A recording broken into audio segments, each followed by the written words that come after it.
These words from Justin Hawkins, frontman of The Darkness, have sparked a fresh debate about the state of rock music in the 2020s.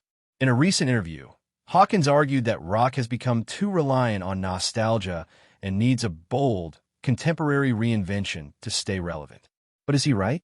And if so, how can rock music evolve without losing its essence? This in-depth analysis explores Hawkins' comments, the challenges facing modern rock, and what the future might hold for the genre. Rock music has always revered its past. Bands like Led Zeppelin, the Rolling Stones, AC/DC, and Nirvana are untouchable icons, but their dominance has created a paradox. New bands are constantly compared to legends, making it harder for them to establish unique identities. Fans often reject modern rock for not sounding classic enough, forcing artists to mimic rather than innovate. Hawkins argues that this mindset is suffocating creativity. People say, "Oh, it doesn't sound like Led Zeppelin." Well, no shit. Led Zeppelin already did that. The lack of a defining modern rock movement. In the past, rock reinvented itself every decade. 1970s, prog rock, punk, and hard rock explosion. 1980s, glam metal, new wave, and thrash. 1990s, grunge and alternative rock takeover. 2000s, post-punk revival and garage rock resurgence. But since the 2010s, rock has struggled to produce a unifying new wave. Instead, it has fragmented into subgenres, indie, stoner rock, post-rock, etc., without a dominant mainstream force. The mainstream decline of rock is no longer the dominant genre in pop culture. Streaming dominance favors hip-hop, pop, and electronic music. Rock radio plays mostly legacy acts, with few new bands breaking through. Festival headliners are increasingly older bands, e.g., Metallica, Guns N' Roses, Foo Fighters, with fewer new rock acts reaching that level. Hawkins' point? Rock needs to stop coasting on past glories and create something fresh. Record labels and streaming algorithms favor safe bets, whether that means legacy acts or formulaic new rock bands that sound like past hits. Bands with a retro sound, Greta Van Fleet, Dirty Honey, get attention, but are they pushing the genre forward?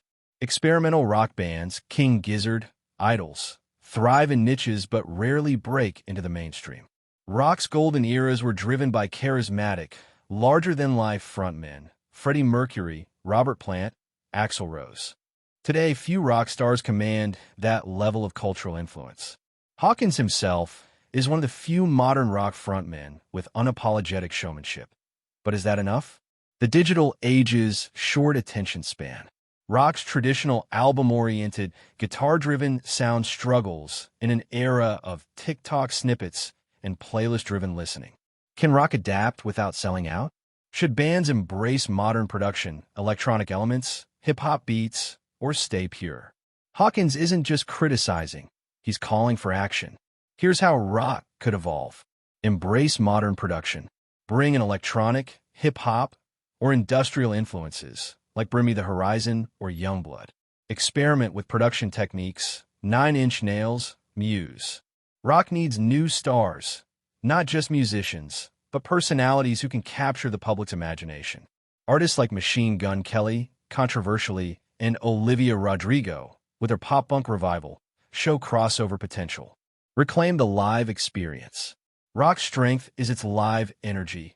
Bands should focus on unforgettable performances rather than chasing streaming numbers. Smaller, DIY scenes, like UK punk or the New York indie revival, could spark the next big movement. Stop the genre wars. Rock doesn't have to be pure. Collabs with pop, rap, and electronic artists could bring fresh energy. Imagine a rock band working with a producer like Travis Barker or Mike Dean. Justin Hawkins' message is clear. Rock can't just survive on nostalgia. It needs to evolve. The good news? History shows rock always reinvents itself when pushed against the wall. Whether through fusion with other genres, technological innovation, or a new wave of charismatic stars, rock's next chapter is waiting to be written. The question is, who's brave enough to lead the charge? Do you agree with Hawkins? Should rock modernize or stay true to its roots? Let us know in the comments. And if you want more deep dives into music's future, subscribe for the latest updates. Rock isn't dead, but it's time to wake up.